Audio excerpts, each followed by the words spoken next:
이 우물은 이리 깊은데 이 우물은 이리 깊은데 어디서 생수를 얻으신단 말씀이십니까? 안녕하세요. 네, 오늘은 계속 이어서 4장의 말씀, 예수님께서 사마리아 땅으로 들어가셔서 사마리아 여인을 만나서 대화를 하시면서 전도하는 그러한 내용들로 이루어졌어요.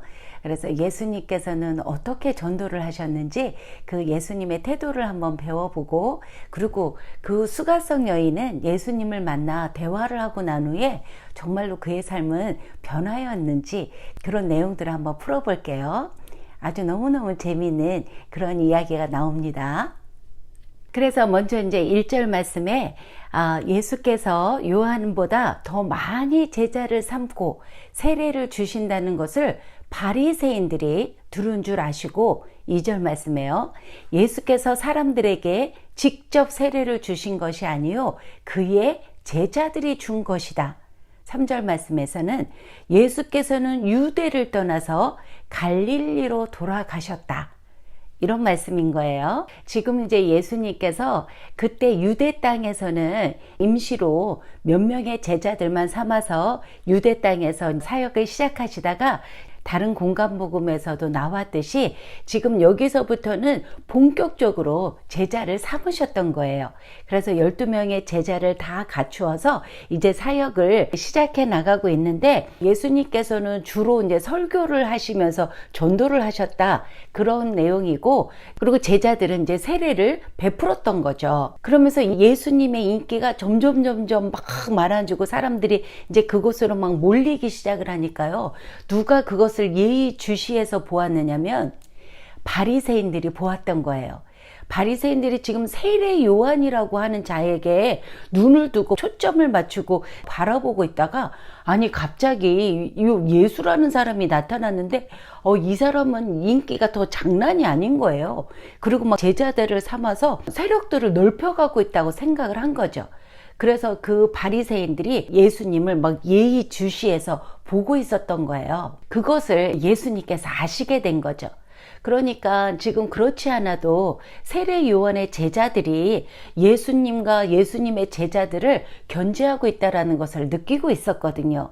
그런데 지금 이제 바리새인들까지도 이렇게 예수님을 견제하고 있으니까 아무래도 예수님께서는 이 바닥을 좀 떠나서 저 북쪽에 있는 갈릴리로 가야 되겠다, 그렇게 지금 마음을 먹으셨다라는 거예요. 그래서 그 위험을 초래할 수 있는 것을 좀 벗어나고자 했었던 것이죠. 그래서 이제 다른 공간 복음서에서는 예수님의 공생애의 첫 시작이 갈릴리에서 시작이 되었다, 이렇게 보도하고 있는 거고요. 이제 4절의 말씀에 갈릴리로 가실 때에 사마리아를 통과하여야 하겠는지라. 자, 이 말씀은 예수님께서 사마리아 땅으로 직접 들어가셨다, 그런 말씀인 거예요. 이 사마리아는 어디였느냐면요, 남쪽 유대와 북쪽 갈릴리 이 사이에 사마리아라고 하는 그 땅이 있었는데요. 예수님 당시에 그 사마리아는 정치적으로 독립되어 있지 않았고요. 유대와 통합되어서 로마 제국의 관할 아래에 있었던 거예요. 그러니까 유대와 한 나라였다라는 거죠. 근데 그럼에도 불구하고 이 유대인들과 이 사마리아인들 사이에는 많은 갭이 있었어요. 역사와 종교와 문화 모든 부분에서 확실하게 아주 경계되어 있었던 그러한 땅이었던 거죠. 그 한 나라임에도 불구하고 유대인들과 사마리아인들이 서로 경계를 하면서 대적하고 있었느냐면요, 그 배경은 그 이제 구약 시대 때에 이스라엘 그 나라가 분열 왕국 시대가 있었잖아요. 10지파의 북쪽 이스라엘이 있었고 2지파의 남쪽 유다가 있었잖아요. 그때 북쪽 이스라엘의 오므리 왕 때에 이 사마리아 땅을 수도로 정했거든요. 그런데 주전 722년에 아수르라고 하는 그 나라에 의해서 북쪽 이스라엘이 멸망을 당하잖아요. 그때 이 아수르 사람들이 사마리아인들을 점령을 하고 거기에 많은 자들을 이제 포로로 잡아가기도 하고요. 이제 모든 부유한 이스라엘 백성들을 막 흩어버렸던 거예요. 막 다른 곳으로 이주시키기도 하고, 그 땅에 남아있는 이스라엘 백성들이 있었어요. 그런데 이 아수르인들이 그 땅에 정체성을 흐트러 버리기 위해서 그 외국인들을 그 사마리아 땅에다가 정착을 시킨 거예요. 정착을 시켰을 뿐만 아니라 그곳에 남아있는 그 유대인들과 결혼을 시켜가지고 자기네들이 갖고 있었던 종교들을 가지고 와서 그 사마리아 땅에다 다른 종교들을 막 심어놨었던 거죠. 그러다가 이제 나중에 포로기 이후에 돌아온 유대인들이 보니까 벌써 이 북쪽의 사마리아인 땅은 그 이방인들과 막 혼혈되어서 막 피가 섞여서 다른 종교들에게 막 물들어져 있는 그러한 땅이 되어버린 거예요. 그러니까 남쪽 유대에 있는 사람들이 그 사마리아 사람들을 잡종 취급을 한 거죠. 그때부터 이 유대인들은 이 사마리아를 너무나 막 혐오했던 거죠. 그러니까 이 사마리아인들도 이게 예루살렘에 있는 그 유대인들이 자기네를 상종을 안 해주니까 주전 400년에 그 북쪽에 그리심산이라고 하는 곳에 성전을 세워요. 성전을 세워서 예루살렘 성전과 적개심을 가지고 지금 이렇게 대치를 하고 있었던 거죠. 그때부터 이제 계속 사마리아인들은 그리심산에서 예배를 드렸었던 거예요. 그런데 지금 이 유대인이나 사마리아인이나 한 유일하신 그 하나님을 섬기면서 예루살렘 성전에서 예배를 드리는 사람은 사마리아의 그린심산에서 예배 드리는 자들 무시하고 그린심산에서 예배를 드리는 사마리아인들은 유대인들을 멸시하였었던 거죠. 그러다가 갈릴리 쪽에 있는 사람들 중에 그 예루살렘에 와서 예배를 드리고 싶은 그러한 유대인들이 있었잖아요.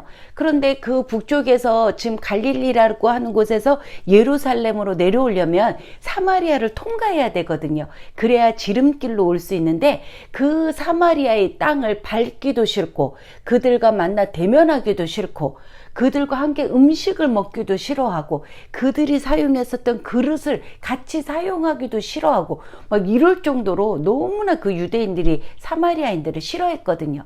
그래서 그 지름길임에도 불구하고 그 사마리아 땅을 밟지 않으려고 돌아서 예루살렘으로 와서 명절을 지키는 그러한 때가 바로 이 예수님 이 시대라는 거예요. 그런데 지금 예수님께서는 어떻게 하셨다라는 거예요? 그런 경계를 허물어 버리시고 깨트려 버리시고 그 사마리아 땅으로 직접 들어가셨다라는 거예요. 제자들과 함께 그 엄격한 경계선을 넘으셨다라는 거예요. 그러면서 이제 5절 말씀에 수가라고 하는 이름의 사마리아 동네로 가셨다. 그곳은 야곱이 자기 아들 요셉에게 준 땅 근처였다. 자, 이 수가라는 곳, 저번에 제가 창세기 영상을 한번 찍으면서 말씀을 드렸었죠. 이 야곱이 그 세겜의 아버지 하몰의 자손들에게서 베크시타를 주고 사가지고 그곳에서 장사하면서 지내다가 임종 때에 요셉에게 그 땅을 물려주잖아요. 그 땅이 어디였어요? 세겜 땅, 바로 이 세겜 땅의 수가성을 이야기하는 거예요. 그런데 이제 이 그 세겜 땅은 그린심산이라고 하는 그 성전이 있었던 그린심산이라고 하는 맞은편 에발산 자락에 있는 그 마을이었는데요. 이 마을에서 남쪽으로 한 반마일 정도 떨어진 곳에 바로 야곱의 우물이 있었던 거예요. 그래서 이제 6절의 말씀에 야곱의 우물이 거기 있었다. 예수께서는 여행으로 지치시어서 우물가에 앉으셨다. 때가 6시는 이제 정오를 얘기하는 거예요. 정오쯤 되었다. 이 야곱의 우물이라는 것은 사마리아인들에게 있어서 자기 정체성을 확인하는 아주 거룩한 장소였어요. 왜냐하면 자기들이야말로 진정 야곱의 자손이라는 거죠. 야곱의 12자식이 있었는데 그 중에 요셉만이 진짜 친자식이라고 생각을 한 거예요. 사마리아인들은. 그런데 그 요셉의 땅이 지금 그 사마리아 땅에 있고 더군다나 야곱의 그 우물까지 소유하고 있으니 그들에게 있어서는 아주 정말 거룩한 땅이고 자기들의 아주 정체성을 드러내는 그러한 그 우물이었던 거예요. 그런데 여기서 이제 때가 정오쯤 되었다. 이 얘기는 아주 한낮에 뜨거운 그 열기가 있는 아주 그 때압볕이었다라는 그런 거예요. 그런데 여기서 이제 예수님께서 지치셨다, 목마르셨다 이런 표현들은요, 예수님이 하나님이시기도 하지만 완전한 인간이셨기 때문에 인간으로서의 느끼는 갈증, 피곤함 이런 것들을 다 느끼시는 그런 온전한 인간이었다라는 것을 표현하고 있는 내용인 거예요. 그런데 이제 7절 말씀에 한 사마리아 여자가 물을 길르러 왔고 예수께서 그 여자에게 말씀하셨다라는 거예요. 물을 좀 주시오. 그리고 제자들은 음식을 사러 동네로 떠난 후였다라는 거죠. 8절 말씀에 그 지방의 여자들은, 사마리아 여자들은 그 정오에 아주 뜨거운 대낮에 물을 길르러 오지는 않았어요. 왜냐하면 너무나 뜨거우니까 아주 아침 선선할 때라든지 아니면 오후, 이제 해가 떨어진 오후에 물을 길르러 왔었던 거죠. 그리고 또 올 때 혼자만 온 게 아니라 2, 3, 5 짝을 지어서 같이 이렇게 와서, 왜 이제 우물가라는 게 그런 거잖아요. 막 수다 테라피도 좀 하고 와서 막 남편들도 좀 씹고 그런 우물가란 말이죠. 그런 곳에 지금 여자가 혼자 대압볕에 혼자 왔다라는 거예요. 뭔가 이 여자가 조금 심상치 않은 그런 내용을 지금 얘기하고 있는 거예요. 더군다나 이 우물가라고 하는 것은 유대인 남자라고 생각한다 그러면요, 그 우물가에는 이렇게 잘 가지 않았었던 그런 곳이었어요. 왜냐하면 그 당시에 이제 우물가라고 하는 것은 우리나라로 얘기하면 물레방앗간? 약간의 이러한 좀 묘한 청춘 남녀들이 좀 눈을 맞추는 그런 곳으로도 내용을 풍기고 있는 그러한 시대의 이제 우물가였어요. 이제 왜냐하면 구약을 우리가 보면요, 이삭도 그 와이프 리브가를 맞이할 때도 우물가에서 맞았고요. 그죠? 야곱도 우물가에서 라헬을 만났고, 그리고 모세도 시보라를 우물가에서 만났잖아요. 그런 내용들로 이렇게 이제 이어오면서 우물가라고 하는 것이 약간 청춘 남녀들이 만날 수 있는 이제 그런 그 모호한 장소로 여겼었던 거죠. 그러다 보니까 괜히 경건한 유대인 같으면 거기서 얼쩡거리고 있고 그러면 막 구설수에 오를 수도 있고, 그 사람에 대해서 평판이 좀 나쁜 소문이 날 수도 있었던 그러한 곳이 우물가였거든요.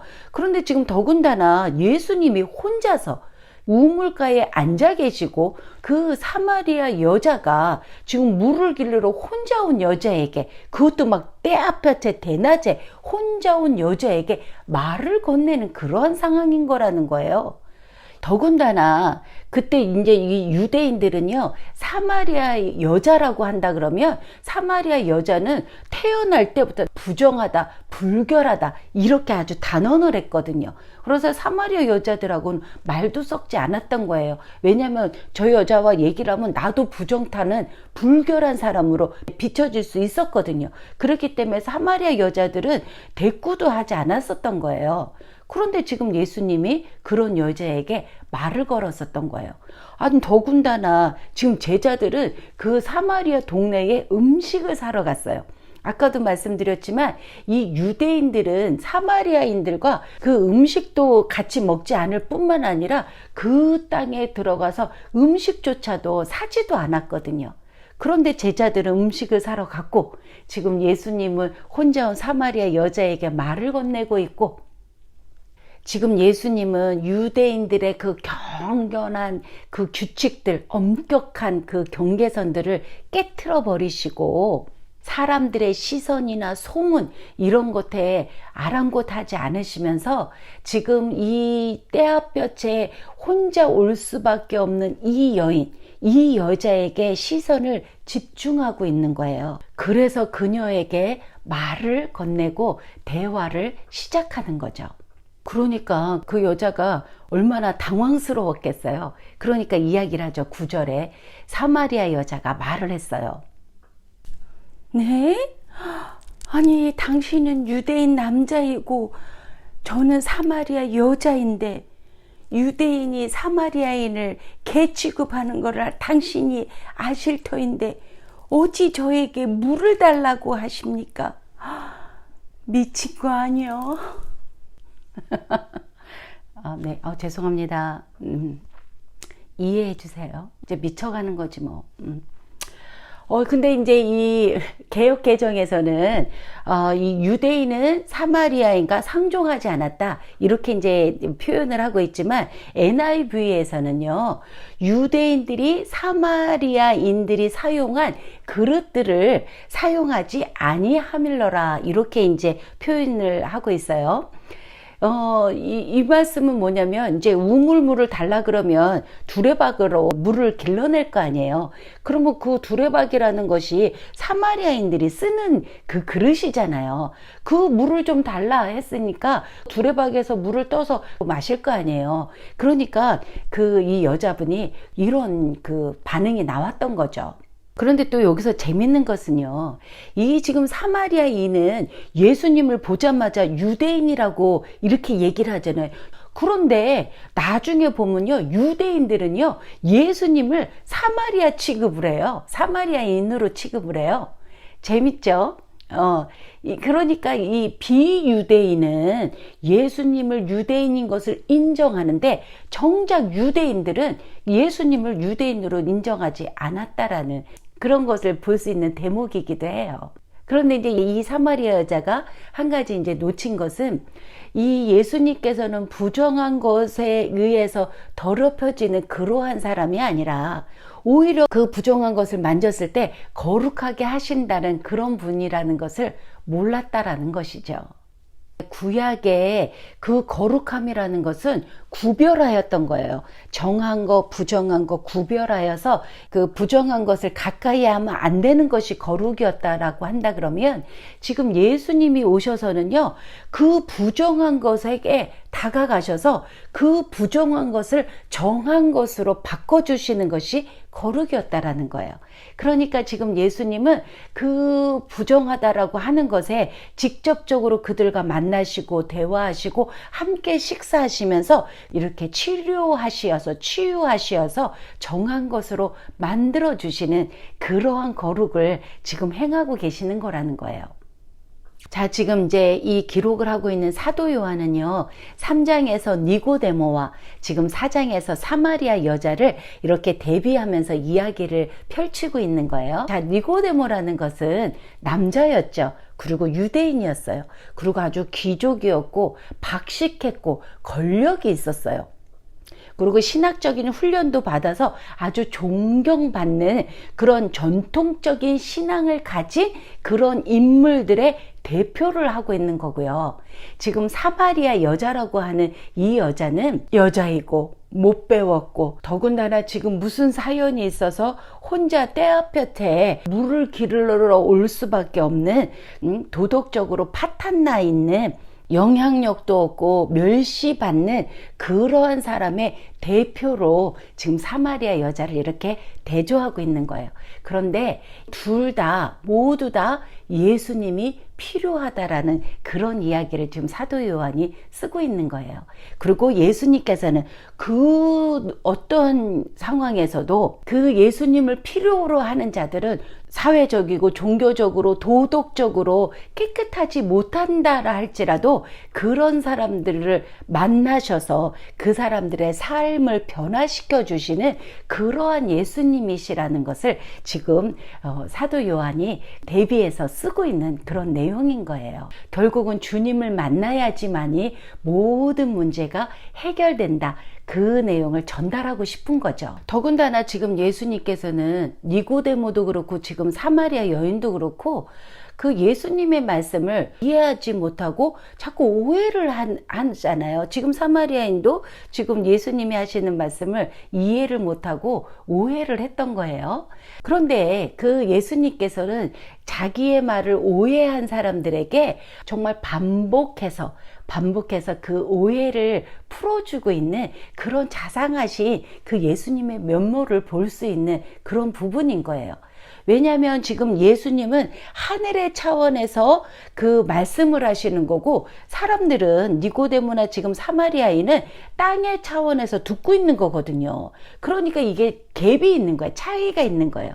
하늘과 땅을 다 하나님께서 창조하신 거잖아요. 더군다나 지금 예수님의 사명은 하늘에 있는 그 내용을 지금 땅에 있는 자들에게 알려주시려고 오신 것이 그 예수님의 사명이었잖아요. 그러니까 이 땅에 있는 사람들이 하나님의 그 하늘의 그 차원의 이야기를 한 방에 알아들을 수가 없는 거죠. 그러니까 계속해서 반복적으로 대화를 하시면서 그들의 오해를 풀어주고 있는 그러한 내용이에요. 그러니까 10절에 가서 또 이제 반복해서 말씀하시는 거예요. 예수님께서 대답하셨다. 만일 내가 하나님의 선물과 물 좀 달라고 말하는 사람이 누구인지만 알았어도 그에게 부탁을 했을 것이고 그는 생수를 주었을 것이다. 이게 이제 좀 풀어서 얘기를 하면요. 내가 어떠한 사람인지 당신이 깨닫게 되면 바로 당신이 나에게 물을 달라고 할 것이고 나는 당신에게 그 영원히 목마르지 않는 생수를 주었을 것이다. 지금 그 이야기를 하시면서 또 그 내용을 풀어주시는 거예요. 그래서 이제 여기에서 그 하나님의 선물과 물과 생수는 오직 메시아이시자 세상의 구주인 예수님만이 그 줄 수 있는 새 생명, 영생을 말씀하는 거예요. 근데 이것은 영원히 목마르지 아니하는 신선한 아주 물이라는 것이죠. 하나님만이 온전히 그 진정한 생명의 근원을 제공하시는 분이라는 것을 지금 설명하고 있는 거예요. 그 생수를 나눠주시는데 그것을 뭐 남성이나 여성이나 이런 성이라든지 지역, 유대인이냐 사마리아인이냐 이런 지역이 아니라 뭐 인종, 윤리적, 뭐 도덕적 이런 배경과 상관없이 누구에게나 그 생수를 주신다는 그런 말씀인 거예요. 이것을 잘 풀어서 그 여자에게 설명을 한 거예요. 그러니까 이제 그 사마리아 여자가 우물물에서 나오는 물하고 다른 이분이 뭔가 생수를 가지고 있는가 보다 이거는 깨달았어요. 그런데 또 오해를 한 거죠. 11절에 보면 이렇게 대답을 해요. 여자가 대답을 했다. 하지만 선생님, 아니 선생님은 지금 두레박도 없지 않습니까? 아니 이 우물은 또 이리 깊은데 어디서 생수를 얻으신단 말씀이십니까? 어디서 수작을... 네, 이 여자는 또 오해를 한 거예요. 이 생수를 주시겠다고 한 이것을 문자적으로만 해석을 한 거예요. 그러니까 아니 지금 당신으로 봐서는 우물을 판 사람도 아닌 것 같고 이 물을 퍼서 준다는 것도 아니고 다른 샘물이 있는 것도 아니고 그릇이 있는 것도 아닌데 어떻게 그 생수를 나에게 준단 말인가? 지금 이해를 못하는 거예요. 그리고 계속 예수님의 말씀을 오해하고 있는 거예요. 그러면서 12절에 계속 또 이렇게 이야기를 하죠. 우리 조상 야곱께서 이 우물을 주었고 그의 아들들이나 가축도 물론이고 그 자신도 이 우물을 마셨습니다. 그런데 선생님이 야곱보다 더 크시단 말씀이십니까? 어디서 사기를... 예, 참 애쓰죠. 정말 당신에게 그러한 그 생수가 있다 그러면, 그리고 정말 당신이 야곱보다도 큰 자라면 나에게 증명해 보여달라. 그럼 내가 믿겠다. 지금 이렇게 이야기를 하면서 약간 그 의심스러운 조롱 섞인 그런 말로 지금 예수님에게 반박하고 있는 거예요. 예수님께서 주시겠다고 한 생수는 이 평범한 우물에서 얻을 수 있는 그런 생수를 이야기한 게 아니고, 그리고 또 예수님은 사실 그 야곱보다도 훨씬 더 크신 분인 거죠. 지금 이 사마리아 여자는 그것들을 알 수가 없었기 때문에 이렇게 얘기를 하는 거예요. 그런데 예수님께서는 그 사마리아 여자를 다 받아주시면서 잘 풀어주시고 있는 거예요. 그러면서 이제 13절에 말씀을 하시죠. 예수께서 대답을 하셨다. 이 물을 마시는 사람은 모두 다시 목마를 것이다. 그러나 내가 줄 물을 마시는 사람은 누구든지 다시 목마르지 않을 것이다. 내가 줄 물은 영생에 이르도록 솟아나는 샘물이 될 것이다. 지금 이 사마리아 여자가 그 야곱의 족장의 덕분으로 인해서 지금 그 물을 공급받은 것 그 자체로는 굉장히 가치가 있음에도 불구하고 이 우물물이라는 것은 먹으면 또 갈증이 나기 마련이다라는 것이죠. 그런데 지금 예수님께서 주시는 물은 한번 마시면 영원히 목마르지 아니하는 깊은 샘물과 같이 신선한 물이라는 거예요.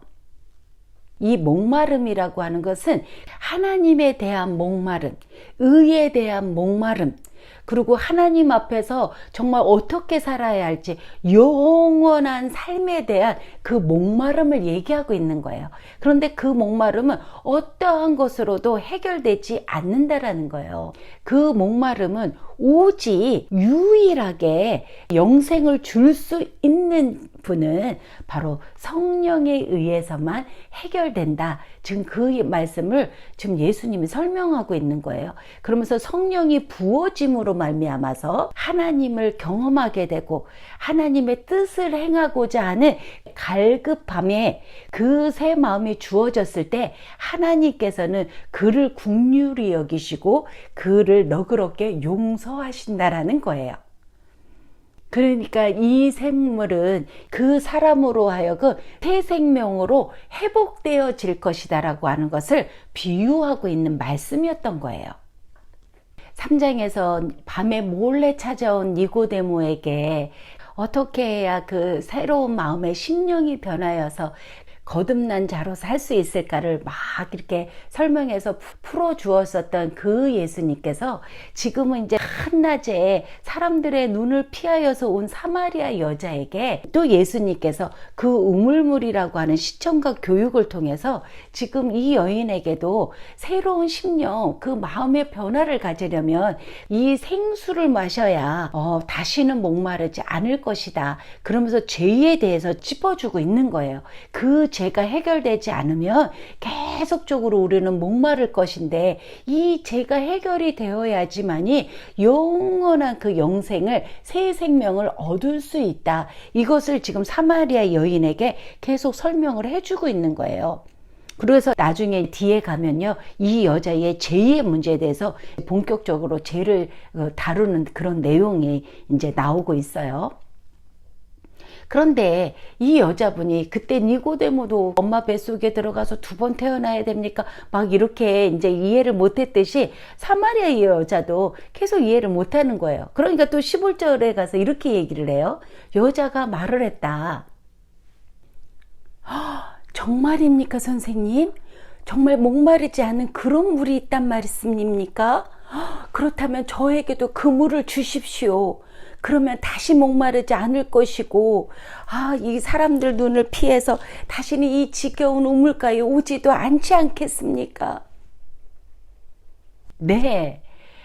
이 여자도 예수님과 이제 긴 대화 속에 너그러움으로 온유한 마음으로 하나하나 이렇게 풀어주시니까 조금씩 눈이 띄어져 가면서 알게는 되었는데, 결국 그 니고데모처럼 자연적이고 본능적으로만 그것을 깨닫는 거예요.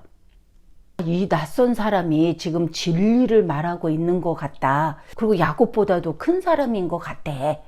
여기까지는 이제 인정이 된 거예요. 인정이 되니까 자기에게 가장 갈급한 거를 얘기를 해야 되잖아요. 나는 여기 우물가에 물을 뜨러 오는 게 너무 지겨워, 괴로워, 귀찮아. 그런데 지금 이분이 주시는 물은 한 번 먹으면 목마르지 않는다네. 그러니까 그 물 좀 주세요. 이렇게 그 너무나 본능적인 거에만 깨닫게 되었다라는 거죠. 그런데 이제 예수님께서요, 이렇게 사마리아 여자를 잘 풀어서 설명을 잘 해나가시는 중에 이 사마리아 여자가 그 물 좀 나에게 주십시오 라고 얘기를 하니까요, 예수님이 갑자기 뜬금없이 16절에 이렇게 말씀을 하시는 거예요. 예수께서 그 여자에게 말씀하셨다. 좋다. 내가 이 생수를 줄 거야. 좋아. 그런데 그렇다면 가서 너는 네 남편을 여기로 불러와라. 그러니까 여자가 헐. 아니 여자는 너무나 충격에 빠진 거죠. 이 여자가 생수를 달라는데 갑자기 남편을 소환한 거예요. 여자가 너무나 당황스러워했어요. 여자가 왜 당황스러워했을까요? 왜 남편을 불러오라는 소리에 그 여자가 큰 충격을 먹었을까요? 그리고 지금 예수님께서는 아니 생수 얘기를 한참 얘기하시면서 그 생수를 여자에게 줄 것처럼 이야기하시다가 왜 갑자기 남편을 데려오라고 했을까요? 궁금하죠? 오늘은 여기까지입니다. 제가 안 하던 짓을 하려니까요. 이 영상이 찍다가 너무 힘이 들어서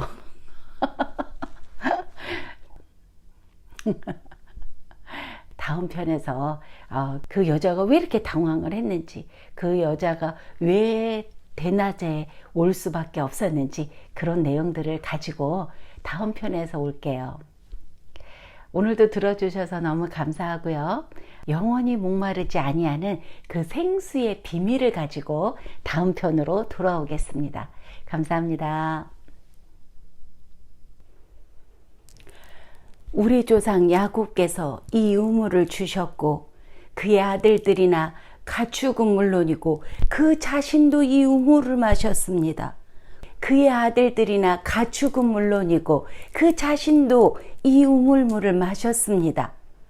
그렇다면 저도 그 물을 주십시오. 그렇다면 그 물을 마시고 그러면 다시는 목마르지 않을 것이고 이 지겨운 우물물에 다시 물길로 오지 않지 않겠습니까? 헐.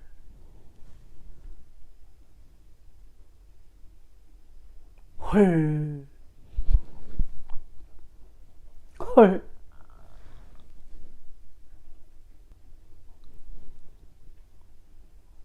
헐. 헐.